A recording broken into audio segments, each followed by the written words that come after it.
Hey there, and welcome to Raw Reviews, where we take an unedited look at some of our favorite camera accessories. I'm Nick from Canon Camera, along with Nikolai, of course. And today we don't have a camera accessory per se, we have a very integral part of your camera system, a lens. Today we have the Sigma 50 to 100 millimeter f1.8 art lens. That's a pretty unique lens. The focal range of 50 to 100 makes this perfect for portraits. What's your basic, your preferred portrait length is somewhere around 85 or so, yeah, right? 85 millimeters is usually where you kind of want to be. Anything past that, you're going to shallow the depth of field as well with it, but 85 is usually your starting point. Okay, so as far as this being a 35 millimeter equivalent, the focal range is 75 to 150. So it's perfect. Yeah, it's right there. It's right where you want to be. And when you're using it for portraits, it's really great because a lot of the times if you're using a prime lens and you're all set up with your tripod and your model's all set up and your lighting's perfect, and then you get there and you want to compose the shot, but you got to move it just a little bit, then you got to back up or go forward and refocus. This, you can just twist the zoom ring and you're done. Yep, exactly. And like I said, if you want to go from a half body crop, and then you can go straight into a headshot. Yep. All right. So that's really convenient if you're using it for portraits. And also convenient is the maximum 1.8 aperture, which makes it great in low light situations. Very. And again, you'll get a very shallow depth of field with that f1.8. It's a little, we'll get into it later on. The f.8 to get it tack sharp the way you want it is a little difficult. Yeah. But we'll show you some examples a little bit later on in the video. Okay. Yeah, we found that the sweet spot is about 2.8 f4 or something like that. 2.8 is majority of the time I used it on that, and it was perfect. Okay. So we've got a nice fast lens with a handy focal range. Let's talk about the lens a little bit as far as its physical characteristics. Okay. It's very heavy. Yeah, it's a little heavy. A little to you, maybe a lot to me because I use a very small camera. But this is made, it looks basically completely out of aluminum. It's got a nice matte finish on it. And as soon as you put this in your hand, you know it's really well made. It's the craftsmanship on this lens is excellent. Yes, the focusing rings and the zoom ring, that's the word I was looking for. Very smooth. You're not going to have any choking or anything on it. So that's fantastic for manual video work. Right. Now another thing that this lens has is a tripod collar on it. Because it does weigh quite a bit, you don't want to have this on your camera and then mount your camera to a tripod. Yes. It'll tilt your camera forward. It might even mess up your camera mount. So what you want to do is have this part attached to your tripod. And of course the tripod ring is adjustable. Yep. Just loosen the ring right here. And that's adjustable in 90-degree click stops, which is also pretty convenient. And you have nice little markers to tell you when it's clicked into place. Right, and then you can just use that little thumb screw to tighten it into position. All right, and then it has a nice big front element. It has internal focusing, so the lens itself doesn't change its shape, or the front element doesn't rotate when you're changing your focus or your zoom. It basically stays completely stationary, so you can use polarizing filters. And it's just nice to not have it extending back and forth. It's always in the same exact configuration. And it also comes with a lens hood. Yes, and as I've said before, I love lens hoods because not only do they keep stray light from going into the lens, it just makes you look more professional. Everyone sees a lens with a lens hood and they go, wow, that guy knows what he's doing. Not only that, if you don't use filters, it protects the front element. That's true, yeah. So if you happen to knock it into a wall, which has happened to all of us, that lens hood will give you a little bit of protection. All right, so we did take this lens out on a very limited test run. You took it out the other day to a local park. Yes, I did. And I had mine for a few hours, and I was just sort of hanging around the house, in the backyard, and around our warehouse. So why don't we talk a little bit about the pictures that you ended up with? All right, for my test shoot, I brought my friend Rachel out to a local park around here. Before I go any further, all of these images are post-processed. I did a little bit of tweaking in Lightroom and Photoshop. But overall, with the lens, as far as portrait-wise, I was very impressed with the performance of this thing. Very sharp.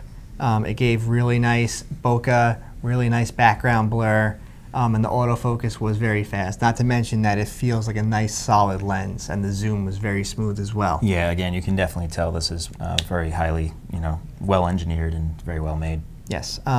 So for the first picture here, I shot a full body image. This was at f1.8.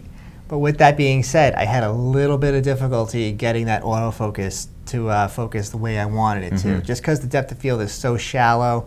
What I wound up doing is I turned the camera focus onto manual and used the back of the LCD screen to get the focus the way I wanted it to. And dial it in just right. Yeah. And once I dialed it in, the image came out great. Okay. Yeah. I mean, I found that the 1.8 is a little bit soft. Yes. And definitely bringing it up to 2.8, 4, something like that, will definitely increase the sharpness in the center of the image. Yes, very much so. All right. So where'd you head next? Second image, I basically just moved to the side of the model. This is the black and white here. And I shot at f5.6. Okay. And at that aperture, like every part of her hair is in focus, her face is in focus, it all came out nice and sharp, and the background blur is really nice. It's really creamy and smooth. Okay, and considering this was shot in a shady area, you were still able to get everything nice and crisp.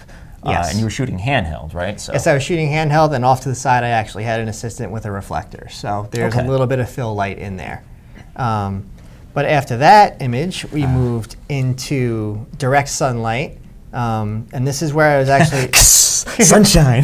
Yes. And in the first image, this is where I got really impressed with the lens. I shot this at 2.8, but you'll notice on the top of the image, you'll see it's like kind of white. That's the sun. Yeah. So I'm shooting basically directly into the sun.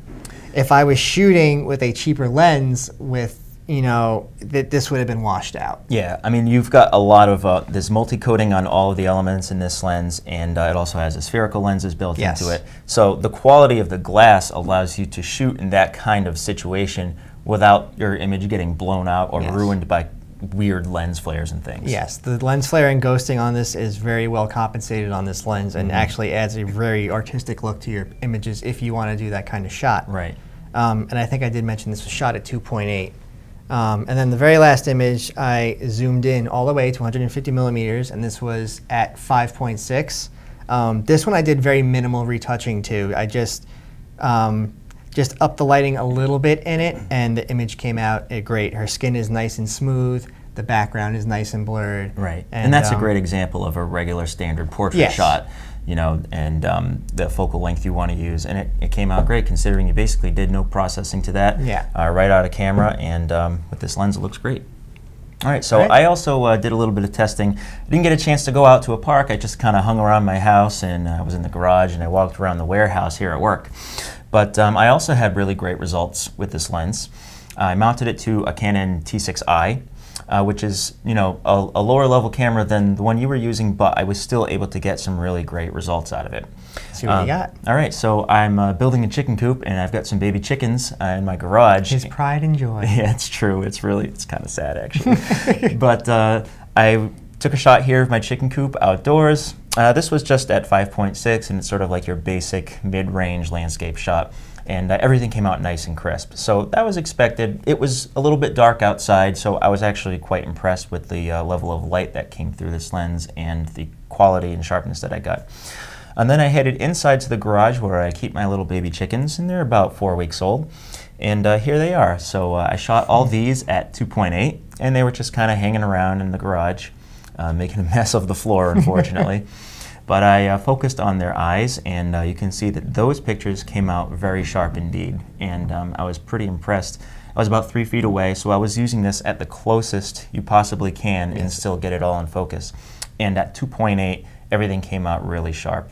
And considering the lighting conditions I was working with in there, I was actually very impressed. And again, you can see that we're both kind of staying. We didn't, know what each other were shooting or settings or anything, so we're both kind of sticking with that 2.8. Yeah, it's the sharpness at 2.8 and up to 5.6 and thereabouts. It didn't really shoot at the smaller apertures, just because it was just too dark to do so.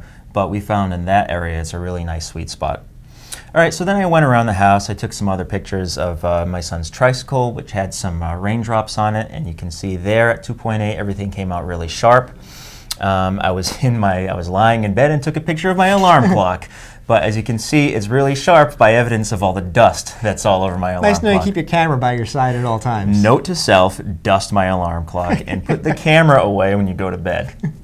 All right, and then I also went outside when I got to work and tested it out at 1.8. And I got some shots of these tulips here, and as you can see, the actual object that I had in focus was soft. And I had this on a monopod, and I had it outside, so I was in really good lighting.